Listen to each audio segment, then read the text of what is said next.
원래 또 유명 인사라는 그 타이틀 때문에 뒤에 후광 효과처럼 보여요. TV 맨날 봐왔던 사람이라 실제로 처음 보는 사람이지만 굉장히 친숙하고 일반인들이 길거리 처음 만나는 거랑 다른 개념이죠. 아, 그렇죠. 그러니까 유명인의 후광 효과라는 게 분명히 있습니다. 특별히 보이는 것, 사실은 그것 일종의 의학계에 있어서 플라시보 효과랑 비슷한 거예요. 아, 그럴 수도 있겠네요. 어디 갔는데 유명 연예인이 이렇게 식사 같은 걸 하고 있다 그러면 소곤소곤거리며 지나가잖아요. 거기에 이제 그런 효과 때문이거든요. 특별하지 않아요. 그들도. 근데 이제 워낙 갓석희이기 때문에 분석하는데 좀 조심스럽긴 한데요. 그냥 담백하게 한번 해보려고 해요. 네. 손석희도 결국은 사람이더라. 이런 관점으로 놓고 얘기를 한번 해보고 싶어 하는 거거든요. 일단 정말 평범했던 어떤 일상의 유년 시절을 보낸 어떤 한 사람이 사회에 나와서 진화하는 과정에서 뭔가 자기 역할을 찾은 것 같다는 그런 느낌이었어요. 이 사람들 이런 거 있잖아요. 손석희 그러면 뭐 12년 연속 가장 유력한 언론인 이렇게 해년마다 조사가 나오거든요. 최근에 JTBC 문제뿐만 아니라 손석희의 경력은 이미 12년 전부터 한국에서 가장 영향력 있는 언론인이 돼 있단 말이에요. 그러면 그 사람을 성역하기가 쉬워요. 결과를 보고 예측을 하는 거예요. 사실 소년 시절에 완전히 망난이었다고 해도 어떤 위인전은 어떻게 만들어지냐면 그는 어렸을 때부터 떡잎이 달랐다 이런 개념으로 가요. 그렇죠. 그래서 뭐 바른 생각과 아주 어렸을 때부터 언론에 대한 생각을 남달리 갖고 살아왔다 이렇게 저는 보지 않는 거죠. 일단 아버지가요 군인이셨답니다. 군인의 아들로 태어난 거고요. 군인 그만두시고 사업을 하셨는데 쫄망하는. 결국에는 뭐 제가 일화에 의하면은 흙집 이런 데 살았는데 비가 오니까 흙이 천장에 떨어지더래요. 그런가 보다고 받침대 놓고 있었는데 우수수 떨어져가지고 안방에서 마루로 피할 정도로 살았대요. 그런 정도의 환경에서 자랐는데 그래서 여러분들이 아시다시피 뭐 최근에 한국을 주도하는 어떤 유력한 대학을 나온 것도 아니고요. 그렇다고 그 학교를 비할 생각은 전혀 없어요. 제 생각에는 그 시대급의 지금 정치인들 뭐 학력 스펙 보면은 또 웬만큼 뭐 대학 이렇게 해서 어떤 레벨이 있잖아요. 그래서 손석희 옹은 사실 그 시대에는 좋은 대학을 나왔다고 좀 보기는 어렵죠. 근데 이게 반대로 말하면 손석희는 그렇기 때문에 저는 더 가치가 있다고 봐요. 한국 사회는 주류와 비주류의 문화가 엄청나게 나눠요. 국회의원 하는 사람도 정말 돈이 많거나 그렇지 않으면 대량 비등비등 할 경우에는 어떤 레벨은 국회의원감이고 어떤 레벨은 시의원감이고 이런 레벨이 있어요. 그런 걸 다 협파한 사람이다 보면 비주류에 계시는 분들 입장에서는 굉장히 선지자적인 인물 중에 저는 하나라고 봐요. 대표적인 인물도 제가 볼 때는 서태지 조용필입니다. 그 사람들은 고등학교밖에 졸업 안 했어요. 그쵸. 네, 맞다. 네. 네. 그런 관점으로 좀 바라보는 일단 그런 면이 좀 있다고 보고 손석희 씨가 JTBC 뉴스를 시작해가지고요. 최근에 시청률이 10주 연속 1위를 달성했어요. KBS를 뺀 겁니다. 뉴스 시간대가 일단 달라요. KBS는 9시고요. MBC, SBS, JTBC가 8시에 시작하잖아요. 그러니까 지상파 두 국과 경쟁을 해서 계속 1위를 달리고 있는 거예요. 8시 대 뉴스로는. 그런 관점으로 일단 보시면 좋을 것 같고요. 왜 이런 일들이 만들어졌는가를 분석하기 전에 이제 상식적으로 몇 가지만 알려드리겠습니다. 여러분 시청률이 뭔지 아세요? 시청률 1위라고 그랬잖아요. 네. 시청률 조사하는 가구들이 딱 선별이 돼 있다고 들었는데요. 그 사람들 중에서 이제 자동으로 집계가 된다고 들었어요. 그래서 이제 그것을 TV를 켜고 있는 가구 중에서 그것을 시청하고 있는 가구의 퍼센테이지? 어설프게 알고 계십니다. 아, 그런가요? 설명해드릴게요. 시청 점유율하고 시청률이 있는데 말이 헷갈리니까 사람들이 이해를 못 하시는 측면이 있어요. 혹시 보현님은 시청률과 시청 점유율이 뭐가 다른지 알아요? 아니요. 근데 이걸 되게 어렵게 설명드려요. 예를 들면 뭐 시청률이 이렇게 표현합니다. 텔레비전의 특정 프로그램 또는 특정 시간대를 시청한 개인 또는 세대가 그 당시 방송을 시청할 수 있는 상태에 있었던 개인 또는 세대의 총수에 대한 비율. 뭔 말인지 알겠어요? 너무 어려워요. 쉽게 설명해드리면 시청률은 TV 시청이 가능한 모든 가능한 텔레비전 중에 점유율이에요. 안 켜 있어도 시청률이 포함되는 거죠. 그게 시청률이고 시청 점유율은 켠 상태에 있는 텔레비전들 중에 그러니까 시청 점유율이 더 중요하겠죠. 그러네요. 그렇죠. 예. 근데 이게 어떻게 집계가 되는 거냐면요. 케이블이나 종편이 없을 때랑 있을 때가 좀 달라지긴 했는데 시청률 집계하는 기관이 TMNS하고 HB 닐슨이라고 하는 두 곳이 이렇게 담당을 하는데 시청률 표본 조사를 할 수 있는 어떤 집 안에 TV에다가 이렇게 특정한 장치를 달아줘요. 그래서 TV를 시청할 때 TV 보는 사람이 연령대가 누구고 뭐하고를 보고해 가면서 그 TV를 보게끔 만들어주고 각종 혜택들을 줘요. 그러니까 불편함을 감수하고서라도 이렇게 시청률 조사에 매번 응해주고 이러는 게 있는데 저는 이제 이 방식을 좀 반대하고 싶은 거거든요. 뭐가 있냐면은 지금은 잘 생각해 보시면요. 지상파하고 종편과의 차이가 없어요. 왜 그러냐면 옛날에 지상파는 안테나를 통해 수신했잖아요. 근데 지금 도시권에서 안테나로 TV 보시는 분 있습니까? 없죠. 사실은 지상파도 사실은 케이블 방송인 거거든요. 그러니까 케이블 방송이라고 하는 거는 지상파는 공중에 쏴버렸잖아요. 그러니까 공중에 쏴버린 전파는 누가 볼지를 모르기 때문에 표본을 골라갖고 여론조사처럼 시청률을 뺐던 시절이 있었는데 지금은 사실은 다 데이터 집계가 된다는 거예요. 케이블 TV든 위성이든 IPTV든 다 집계가 되니까 그걸 분석해가지고 데이터량이 가고 그러니까 어느 집에서 실시간으로 뭘 얼마를 보고 있는지를 다 알고 있는데 그걸 굳이 표본을 안 하고 볼 필요가 뭐 있느냐 제 생각이거든요. 그렇네요. 근데 그 데이터만 있으면은 실질적인 진짜 시청률이나 시청 점유율이 나올 거라고 생각합니다. 바꿔야 된다는 거죠. 이것도 제가 보기엔 좀 이상한 시스템이라고 저는 보는데. 지금 현재 거의 99% 이상의 TV들이 전부 다 선으로, 유선으로 또는 다 연결이 되어 있죠. 스카이라이프 같은 위성으로 이런 그렇죠. 방식으로. 그것도 마찬가지로 거기 랜선이 어쨌든 TV 뒷면에 다 꽂혀지죠. 네. 그렇기 때문에 이거는 뭐 반드시 집계가 될 수밖에 없는 것 같아요. 요즘에는 거의 인터넷과 다 연동해가지고 뭐 IPTV니 뭐 해가지고 다 그런 거 많이 보잖아요. 그렇죠. 네. 셋탑박스 안 단 집이 네, 없죠. 그래서 핸드폰과 뭐 연동하면 할인도 해주기 때문에 다 그런 식으로 바꾸는 추세인데요. 네. 그렇죠. 그래서 다시 이제 원점으로 돌아가면 지상파 갖고 있는 특혜 중에 하나는 일단 번호가 빠르죠. 우리가 인식 속의 TV 그러면은 MBC로 대표되는 11번, KBS 9번, KBS 2채널 7번 이런 개념이었고 거기에 SBS가 붙으면서 6번이었는데 요즘엔 6번을 실제로 보면 잘 안 써요. 왜 그러냐면 5번 쓰더라고요. 이제 홈쇼핑 때문에 그런 거죠. 중간중간에 홈쇼핑이 들어가줘야 돼서 완전 상업화된 건데 그 기존적인 인식이 있고요. 그리고 사실은 정편이라고 부르지만 사실은 좀 더 정확한 표현은 케이블 TV예요. 일종의 분류로만 따지면은 그러니까 TVN이나 YTN이나 종편이나 사실은 다 똑같은 위치에 있는 거거든요. 근데 왜 종편이라는 이름을 쓴 거죠? 종합 편성 채널이라는 개념은 케이블 TV는 기존 지상파에 비해서 특화되어 있는 채널들이 많잖아요. 드라마 채널, 스포츠 채널 뭐 등등등 있는데 지상파는 그 모든 걸 다 하잖아요. 종합적으로 드라마도 있고 보도, 교양, 시사, 다큐멘터리 다 있잖아요.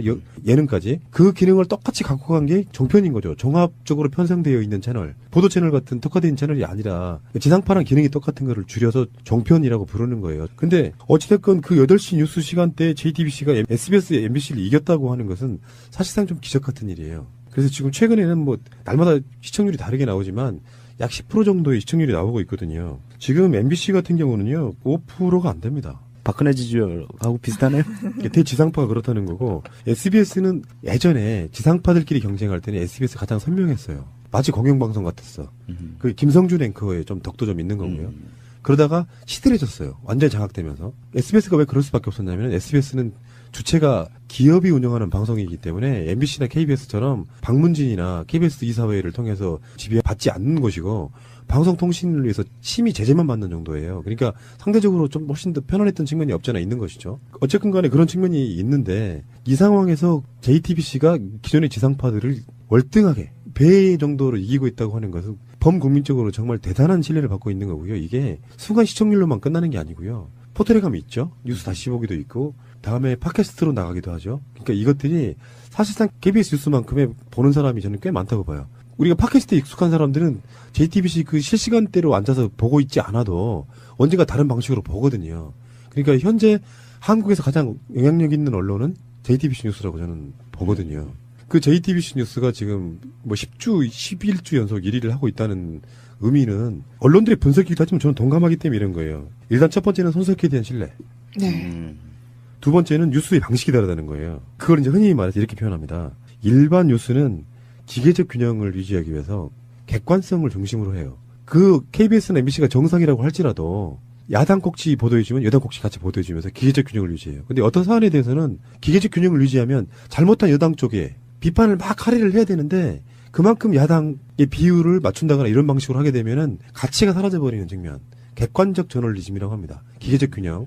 그렇게 하지 않고 손석희 쪽을 부르는 것은 이제 맥락 저널리즘이라고요. 맥락이 맞으면 그게 손석희의 워딩 중에 있잖아요. 한 걸음 더 들어가는 뉴스. 네. 그게 이제 맥락 저널리즘이라고 해서 그런 기계적 균형을 맞추는 것이 아니고 선택과 집중일 수도 있어요. 뉴스를 쭉 보고 뉴스밸류라는 게 있단 말이에요. 뉴스의 가치성이 있는데 예전에는 그 뉴스의 가치를 방송국 편집국 또는 청와대가 결정을 하는 시스템. 무슨 꼭지를 앞에 내지 마라. 이 뉴스를 내지 마라. 꼭 내야겠으면 뭐 10꼭지 이후에 집어넣어라. 이런 방식으로 보도 지침이 그 그런 순서가 거잖아요. 있으니까요. 그런 뉴스가 아니고 손석희의 뉴스는 선택과 집중 면에서는 그런 측면이 있다는 거죠. 오늘 진짜 중요한 뉴스 이거라고 생각하면 집중적으로 그것만 파는 거예요. 네. 그래서 관련된 보도를 한 꼭지, 두 꼭지, 세 꼭지 또는 기자가 직접 나와갖고 그거에 대한 이야기를 맥락을 짚어주고 거기에 대해서 개념을 이해시켜 주려고 노력한다는 거죠. 네, 좀 친절한 뉴스인다는 생각이 많이 들어요. 그리고 SNS를 통해서 시청자와 소통도 많고요. 왜 이번에 이재명 전원책이 나온 백분 토론에 관해서 이제 팩트 체크라고 해가지고 누가 팩트가 맞는지에 대한 애프터 서비스 이런 것도 굉장히 되게 좋았거든요. 한마디로 피드백이 되는 그런 뉴스라고 봐야죠.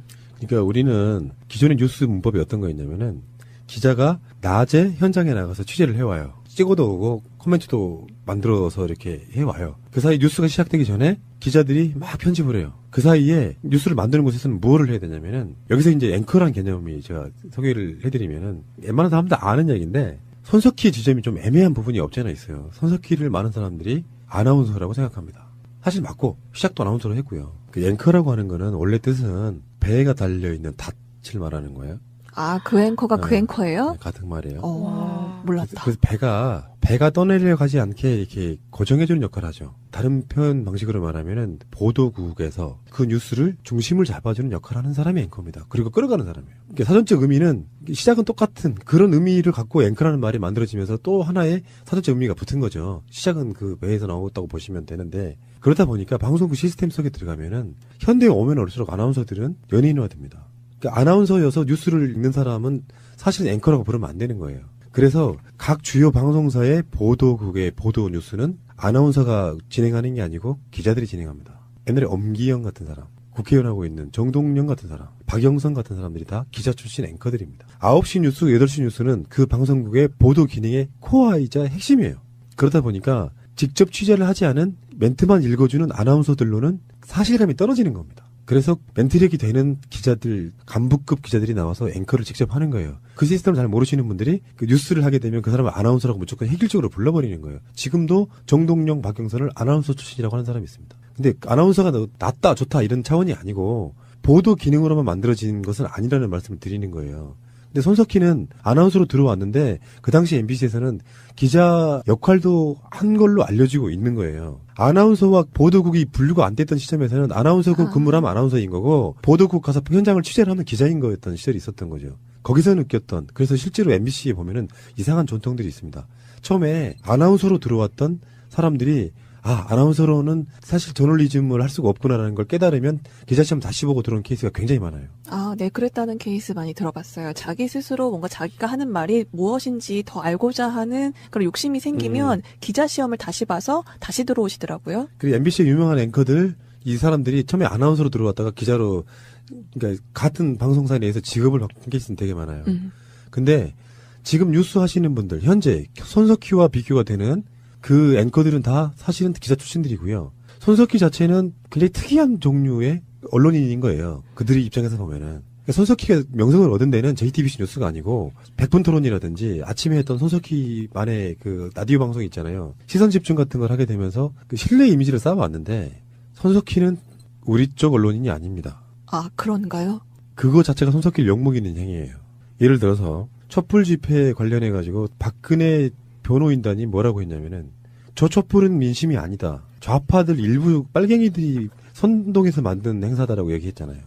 그것은 뭐냐면 대부분의 대표적인 갈라치기거든요. 그 사람들을 다 민의를 좌파 빨갱이들의 선동에 놀아난 사람들로 폄하하는 거잖아요. 그쪽을 선동함에 있어갖고 이런 게 있죠. 손석희는 원래 진보 좌파 출신이야라고 이야기해버리면은 손석희 뉴스 가치가 반으로 떨어지는 겁니다. 그래서 손석희를 우리 쪽 언론이라고 생각하거나 말하면 안 되는 거예요. 말도 안 되는 거지 그게. 진짜로 균형감, 공정성이란 현상 있는 그대로 말하는데 어쩔 때는 상황에 따라서 진보 쪽에 유리할 수도 있고 어쩔 때는 수구 골통 세력들한테 유리할 수도 있지만 손석희가 그 지점에 한 중간을 유지하고 있어줘야 되는 대목은 그가 사실은 진보 쪽이 아님에도 불구하고 공정하게 깠더니 최순실 박근혜가 나쁘더라. 이 공식이 성립돼야 되는데 저쪽에 계속되는 프레임은 손석희가 좌파이기 때문에 우파를 깐다고 얘기해버릴 수도 있는 거죠. 그러네요. 손석희가 말하는 균형은 바로 그런 것 때문에 나오는 거거든요. 좌파 패널로 나온 사람들한테 집요하게 뭔가를 물어보면서 그 사람들 논리를 깨는 것도 그런 노력 중에 하나인 거죠. 그러니까 손석희 자체가 저는 기계적 균형 감각으로 그렇게 방송한다고 생각하지는 않습니다. 언론인으로 사는 법을 체득하신 분처럼 보여요. 그래서 손석희 씨는 제가 봤을 때 이 현상들을 꽤 즐기는 듯한 느낌을 받습니다. JTBC 뉴스룸에서 태블릿 PC를 까므로써 사실상 박근혜가 탄핵된 거거든요. 결론으로만 놓고 보면. 그렇죠. 시작이 발단이 그거였죠. 그럼 얼마나 많은 사람들한테 협박과 이런 걸 받았겠어요? 근데 뚝심 강단만으로 그걸 끌어갈 수는 없어요. 손석희는 다른 면에서 보면은 그런 걸 즐기는 거죠. 저 사람이 언론인이라고 하는 사람들이 자기를 좋아해주고 존경해준 거에 대한 열광을 즐기는 거라고 생각해요. 농담처럼 팟캐스트에 손석희라고 이야기하는 이유가 뭐냐면은 그런 류의 인간형을 잘 알아요. 내 생각하고 똑같기 때문에 그래요. 아, 그러세요? 나는 그렇게 올리려고 하는 말이 아니라 그런 언론을 공부해 왔거나 해온 사람들이라면 대체적으로 그런 마인드를 갖는다는 거예요. 손석희 뉴스가 JTBC 뉴스가 제대로 빛을 발한 게 세월호 보도였어요. 다른 지상파들이 세월호 이야기를 안 하고 있을 때 세월호 이야기를 꾸준히 했어요. 새가 날아든다 그랬잖아요. 실제로 손석희는 신년 방송을 팽목한 가서도 해요. 메이크업도 안 한 상태로 그냥 보여줘요. 그게 흔히 말하면 진정성이거든요. 사실요, 제가 팟캐스트를 만들었을 때 생각 중에 하나가 그런 게 있었거든요. 지상파 언론인들 굉장히 혐오합니다, 솔직히 말하면. 다는 아니지만. 언론고시 통과해가지고 좋은 차 타고 얼굴에 기름 번지르르하게 흐르고 좋은 옷 입고 방송사 출퇴근하면 사람들이 알아봐주고 존경해주고 어디 가면 언론인이라고 대접받고. 하지만 정부 이정현 같은 사람들이 전화해대면 거기에 맞춰주고 그런 방송이나 보도를 하고 있는 자들이 언론인이라고 혹하니 우리나라에서 가장 영향력 있는 분야에 있는 거예요. 언론이 얼마나 위대한 분야에 있냐면 여러분 잘 생각해 보세요. 국회, 청와대, 검찰, 법원에서 어떤 뉴스가 나오면 뭐합니까? 그걸 국민에게 알리는 것은 언론인데 어떤 시각으로 알리느냐. 뉴스를 진짜 중요한 뉴스인데 보도를 안 해버리면 그건 뉴스도 아닌 거예요. 그만큼 현대 사회에서는 미디어의 영향력이 절대적이라고 보시면 돼요. 그들이 변절하거나 정권에 아부하기 시작하면 나라가 개판 쳐지는 거죠. 그런 자들이 언론인이라고 월급 많이 받고 살아왔던 거예요. 그래서 저는 그들을 경멸하는 겁니다. 그런 관점이기 때문에 팟캐스트를 하는 게 그런 쪽에 있는 것보다 훨씬 더 마음 편한 거예요. 양심상. 그런 관점으로 이렇게 바라보는 관점으로 봤을 때 손석희는 지극하게 언론인으로서의 가치가 무엇인지를 정확하게 꿰뚫고 있는 사람이라고 저는 보는 겁니다. 그 순간순간 시청률에 연연하는 게 아니고요. 손석희 이전에 JTBC 뉴스는 굉장히 조잡했어요. 맥락이 없었다 이거죠. 근데 손석희를 영입했던 홍석희의 생각은 그거였다고 봐요. 철저한 시장적 접근이라고 봐요. 상업적 접근인 거죠. 종편들이 다 이명박근혜에 편들고 있잖아요. JTBC만이라도 진보, 우리나라 인구의 반인 민주 진보 쪽 사람들에게도 마음에 드는 방송을 만들어야겠다라고 생각을 했어요.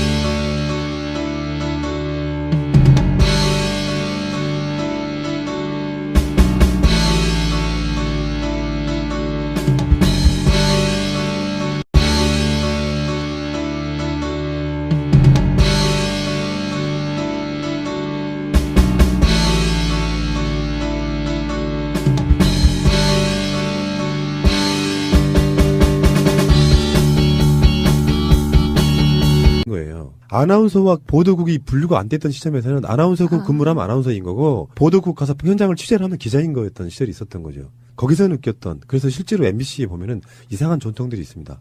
처음에 아나운서로 들어왔던 사람들이 아나운서로는 사실 저널리즘을 할 수가 없구나라는 걸 깨달으면 기자시험 다시 보고 들어온 케이스가 굉장히 많아요. 아, 네, 그랬다는 케이스 많이 들어봤어요. 자기 스스로 뭔가 자기가 하는 말이 무엇인지 더 알고자 하는 그런 욕심이 생기면 기자 시험을 다시 봐서 다시 들어오시더라고요. 그리고 MBC의 유명한 앵커들, 이 사람들이 처음에 아나운서로 들어왔다가 기자로, 그러니까 같은 방송사 내에서 직업을 바꾼 케이스는 되게 많아요. 근데 지금 뉴스 하시는 분들, 현재 손석희와 비교가 되는 그 앵커들은 다 사실은 기자 출신들이고요. 손석희 자체는 굉장히 특이한 종류의 언론인인 거예요. 그들의 입장에서 보면은. 그러니까 손석희가 명성을 얻은 데는 JTBC 뉴스가 아니고 백분 토론이라든지 아침에 했던 손석희만의 그 라디오 방송 있잖아요. 시선 집중 같은 걸 하게 되면서 그 신뢰 이미지를 쌓아왔는데 손석희는 우리 쪽 언론인이 아닙니다. 아, 그런가요? 그거 자체가 손석희를 욕먹이는 행위예요. 예를 들어서 촛불 집회 관련해가지고 박근혜 변호인단이 뭐라고 했냐면은 저 촛불은 민심이 아니다. 좌파들 일부 빨갱이들이 선동해서 만든 행사다라고 얘기했잖아요. 그것은 뭐냐면 대부분의 대표적인 갈라치기거든요. 그 사람들을 다 민의를 좌파 빨갱이들의 선동에 노란한 사람들로 폄하하는 거잖아요. 그쪽을 선동함에 있어갖고 이런 게 있죠. 손석희는 원래 진보 좌파 출신이야라고 이야기해버리면은 손석희 뉴스 가치가 반으로 떨어지는 겁니다. 그래서 손석희를 우리 쪽 언론이라고 생각하거나 말하면 안 되는 거예요. 말도 안 되는 거지 그게. 진짜로 균형감, 공정성이란 현상 있는 그대로 말하는데 어쩔 때는 상황에 따라서 진보 쪽이 유리할 수도 있고 어쩔 때는 수구 골통 세력들한테 유리할 수도 있지만 손석희가 그 지점에 한 중간을 유지하고 있어줘야 되는 대목은 그가 사실은 진보 쪽이 아님에도 불구하고 공정하게 깠더니 최순실 박근혜가 나쁘더라. 이 공식이 성립돼야 되는데 저쪽에 계속되는 프레임은 손석희가 좌파이기 때문에 우파를 깐다고 얘기해버릴 수도 있는 거죠. 그러네요. 손석희가 말하는 균형은 바로 그런 것 때문에 나오는 거거든요. 좌파 패널로 나온 사람들한테 집요하게 뭔가를 물어보면서 그 사람들 논리를 깨는 것도 그런 노력 중에 하나인 거죠. 그러니까 손석희 자체가 저는 기계적 균형 감각으로 그렇게 방송한다고 생각하지는 않습니다. 언론인으로 사는 법을 체득하신 분처럼 보여요. 그래서 손석희 씨는 제가 봤을 때 이 현상들을 꽤 즐기는 듯한 느낌을 받습니다. JTBC 뉴스룸에서 태블릿 PC를 까므로써 사실상 박근혜가 탄핵된 거거든요. 결론으로만 놓고 보면. 그렇죠. 시작이 발단이 그거였죠. 그럼 얼마나 많은 사람들한테 협박과 이런 걸 받았겠어요? 근데 뚝심 강단만으로 그걸 끌어갈 수는 없어요. 손석희는 다른 면에서 보면은 그런 걸 즐기는 거죠. 저 사람이 언론인이라고 하는 사람들이 자기를 좋아해주고 존경해주는 거에 대한 열광을 즐기는 거라고 생각해요. 농담처럼 팟캐스트에 손석희라고 이야기하는 이유가 뭐냐면은 그런 류의 인간형을 잘 알아요. 내 생각하고 똑같기 때문에 그래요. 아, 그러세요? 나를 그렇게 올리려고 하는 말이 아니라 그런 언론을 공부해 왔거나 해온 사람들이라면 대체적으로 그런 마인드를 갖는다는 거예요. 손석희 뉴스가 JT 원래 또 유명 인사라는 그 타이틀 때문에 뒤에 후광 효과처럼 보여요. TV 맨날 봐왔던 사람이라 실제로 처음 보는 사람이지만 굉장히 친숙하고 일반인들이 길거리 처음 만나는 거랑 다른 개념이죠. 아, 그렇죠. 그러니까 유명인의 후광 효과라는 게 분명히 있습니다. 특별히 보이는 것 사실은 그것 일종의 의학계에 있어서 플라시보 효과랑 비슷한 거예요. 아, 그럴 수도 있겠네요. 어디 갔는데 유명 연예인이 이렇게 식사 같은 걸 하고 있다 그러면 소곤소곤거리며 지나가잖아요. 거기 이제 그런 효과 때문이거든요. 특별하지 않아요. 그들도.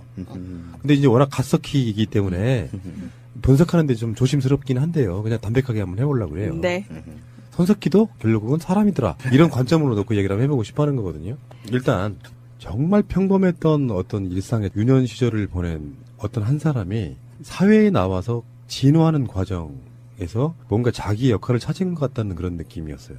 이 사람들 이런 거 있잖아요. 손석희 그러면 뭐 12년 연속 가장 유력한 언론인 이렇게 해년마다 조사가 나오거든요. 최근에 JTBC 문제뿐만 아니라 손석희의 경력은 이미 12년 전부터 한국에서 가장 영향력 있는 언론인이 돼 있단 말이에요. 그러면 그 사람을 성역하기가 쉬워요. 결과를 보고 예측을 하는 거예요.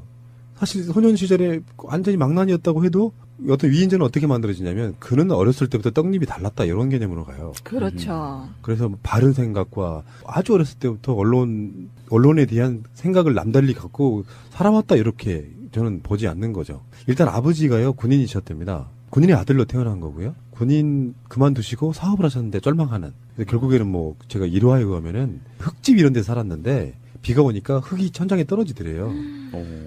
그런가 보다고 받침대 놓고 있었는데 우수수 떨어져가지고 안방에서 마루로 피할 정도로 살았대요.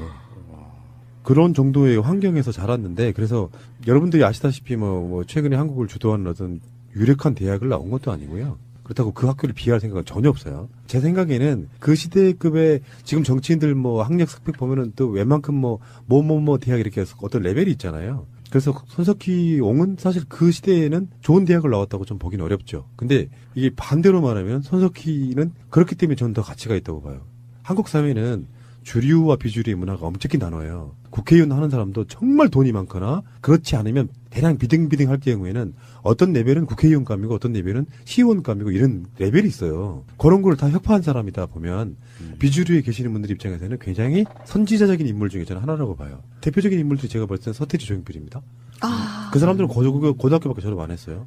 그쵸. 네, 맞다. 네. 네. 그런 관점으로 좀 바라보는 일단 그런 면이 좀 있다고 보고 손석희 씨가 JTBC 뉴스를 시작해가지고요. 최근에 시청률이 10주 연속 1위를 달성했어요. KBS를 뺀 겁니다. 뉴스 시간대가 일단 달라요. KBS는 9시고요. MBC, SBS, JTBC가 8시에 시작하잖아요. 그러니까 지상파 두 곳과 경쟁을 해서 계속 1위를 달리고 있는 거예요. 8시 대 뉴스로는. 그런 관점으로 일단 보시면 좋을 것 같고요. 왜 이런 일들이 만들어졌는가를 분석하기 전에 이제 상식적으로 몇 가지만 알려드리겠습니다. 여러분 시청률이 뭔지 아세요? 시청률 1위라고 그랬잖아요. 네. 시청률 조사하는 가구들이 딱 선별이 돼 있다고 들었는데요. 그 사람들 중에서 이제 자동으로 집계가 된다고 들었어요. 그래서 이제 그것을 TV를 켜고 있는 가구 중에서 그것을 시청하고 있는 가구의 퍼센테이지? 어설프게 알고 계십니다. 아, 그런가요? 설명해드릴게요. 시청 점유율하고 시청률이 있는데 말이 헷갈리니까 사람들이 이해를 못 하시는 측면이 있어요. 혹시 보현님은 시청률과 시청 점유율이 뭐가 다른지 알아요? 아니요. 근데 이걸 되게 어렵게 설명드려요. 예를 들면 뭐 시청률이 이렇게 표현합니다. 텔레비전의 특정 프로그램 또는 특정 시간대를 시청한 개인 또는 세대가 그 당시 방송을 시청할 수 있는 상태에 있었던 개인 또는 세대의 총수에 대한 비율. 뭔 말인지 알겠어요? 너무 어려워요. 쉽게 설명해 드리면 시청률은 TV 시청이 가능한 모든 가능한 텔레비전 중에 점유율이에요. 안 켜 있어도 시청률이 포함되는 거죠. 그게 시청률이고 시청 점유율은 켠 상태에 있는 텔레비전들 중에 그러니까 시청 점유율이 더 중요하겠죠. 그러네요. 그렇죠. 네. 근데 이게 어떻게 집계가 되는 거냐면요. 케이블이나 종편이 없을 때랑 있을 때가 좀 달라지긴 했는데 시청률 집계하는 기관이 TMNS하고 HB 닐슨이라고 하는 두 곳이 이렇게 담당을 하는데 시청률 표본 조사를 할 수 있는 어떤 집 안에 TV에다가 이렇게 특정한 장치를 달아줘요. 그래서 TV를 시청할 때 TV 보는 사람이 연령대가 누구고 뭐하고를 보고해 가면서 그 TV를 보게끔 만들어주고 각종 혜택들을 줘요. 그러니까 불편함을 감수하고서라도 이렇게 시청률 조사에 매번 응해주고 이러는 게 있는데 저는 이제 이 방식을 좀 반대하고 싶은 거거든요. 뭐가 있냐면은 지금은 잘 생각해 보시면요. 지상파하고 종편과의 차이가 없어요. 왜 그러냐면 옛날에 지상파는 안테나를 통해 수신했잖아요. 근데 지금 도시권에서 안테나로 TV 보시는 분 있습니까? 없죠. 사실은 지상파도 사실은 케이블 방송인 거거든요. 그러니까 케이블 방송이라고 하는 거는 지상파는 공중에 쏴버렸잖아요. 그러니까 공중에 쏴버린 전파는 누가 볼지를 모르기 때문에 표본을 골라갖고 여론조사처럼 시청률을 뺐던 시절이 있었는데 지금은 사실은 다 데이터 집계가 된다는 거예요. 케이블 TV든 위성이든 IPTV든 다 집계가 되니까 그걸 분석해가지고 데이터량이 가고 그러니까 어느 집에서 실시간으로 뭘 얼마를 보고 있는지를 다 알고 있는데 그걸 굳이 표본을 나눠볼 필요가 뭐 있느냐 제 생각이거든요. 그렇네요. 근데 그 데이터만 있으면은 실질적인 진짜 시청률이나 시청 점유율이 나올 거라고 생각합니다. 바꿔야 된다는 거죠. 이것도 제가 보기엔 좀 이상한 시스템이라고 저는 보는데. 지금 현재 거의 99% 이상의 TV들이 전부 다 선으로 유선으로 또는 다 연결이 되어 있죠. 스카이라이프 같은 위성으로 이런 그렇죠. 방식으로. 그것도 마찬가지로 거기 랜선이 어쨌든 TV 뒷면에 다 꽂혀지죠. 네. 그렇기 때문에 이거는 뭐 반드시 집계가 될 수밖에 없는 것 같아요. 요즘에는 거의 인터넷과 다 연동해가지고 뭐 IPTV니 뭐 해가지고 다 그런 거 많이 보잖아요. 그렇죠. 네. 셋탑박스 안 단 집이 네, 없죠. 그래서 핸드폰과 뭐 연동하면 할인도 해주기 때문에 다 그런 식으로 바꾸는 추세인데요. 네. 그렇죠. 그래서 다시 이제 원점으로 돌아가면 지상파 갖고 있는 특혜 중에 하나는 일단 번호가 빠르죠. 우리가 인식 속의 TV 그러면은 MBC로 대표되는 11번, KBS 9번, KBS 2채널 7번 이런 개념이었고 거기에 SBS가 붙으면서 6번이었는데 요즘엔 6번을 실제로 보면 잘 안 써요. 왜 그러냐면 5번 쓰더라고요. 홈쇼핑 때문에 그런 거죠. 중간중간에 홈쇼핑이 들어가줘야 돼서 완전 상업화된 건데 그 기존적인 인식이 있고요. 그리고 사실은 종편이라고 부르지만 사실은 좀 더 정확한 표현은 케이블 TV예요. 일종의 분류로만 따지면은. 그러니까 TVN이나 YTN이나 종편이나 사실은 다 똑같은 위치에 있는 거거든요. 근데 왜 종편이라는 이름을 쓴 거죠? 종합 편성 채널이라는 개념은 케이블 TV는 기존 지상파에 비해서 특화되어 있는 채널들이 많잖아요. 드라마 채널, 스포츠 채널 뭐 등등등 있는데 지상파는 그 모든 걸 다 하잖아요. 종합적으로 드라마도 있고 보도, 교양, 시사, 다큐멘터리 다 있잖아요. 예능까지. 그 기능을 똑같이 갖고 간 게 종편인 거죠. 종합적으로 편성되어 있는 채널. 보도 채널 같은 특화되어 있는 채널이 아니라 지상파랑 기능이 똑같은 거를 줄여서 종편이라고 부르는 거예요. 근데 어찌됐건 그 8시 뉴스 시간대에 JTBC가 SBS, MBC를 이겼다고 하는 것은 사실상 좀 기적 같은 일이에요. 그래서 지금 최근에는 뭐 날마다 시청률이 다르게 나오지만 약 10% 정도의 시청률이 나오고 있거든요. 지금 MBC 같은 경우는요, 5%가 안 됩니다. 박근혜 지지율하고 비슷하네요. 대지상파가 그렇다는 거고, SBS는 예전에 지상파들끼리 경쟁할 때는 SBS 가장 선명했어요. 마치 공영방송 같았어. 그 김성준 앵커의 좀 덕도 좀 있는 거고요.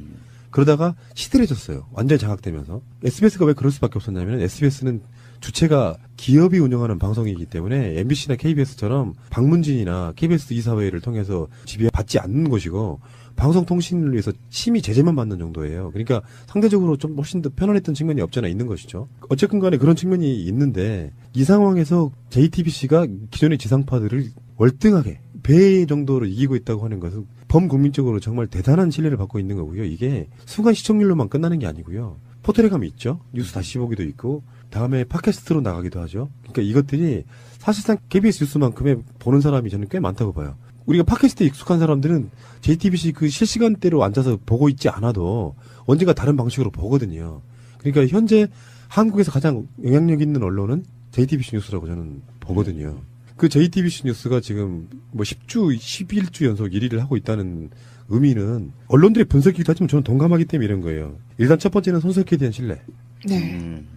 두 번째는 뉴스의 방식이 다르다는 거예요. 그걸 이제 흔히 말해서 이렇게 표현합니다. 일반 뉴스는 기계적 균형을 유지하기 위해서 객관성을 중심으로 해요. 그 KBS나 MBC가 정상이라고 할지라도 야당 꼭지 보도해주면 여당 꼭지 같이 보도해주면서 기계적 균형을 유지해요. 근데 어떤 사안에 대해서는 기계적 균형을 유지하면 잘못한 여당 쪽에 비판을 막 할애를 해야 되는데 그만큼 야당의 비율을 맞춘다거나 이런 방식으로 하게 되면은 가치가 사라져버리는 측면.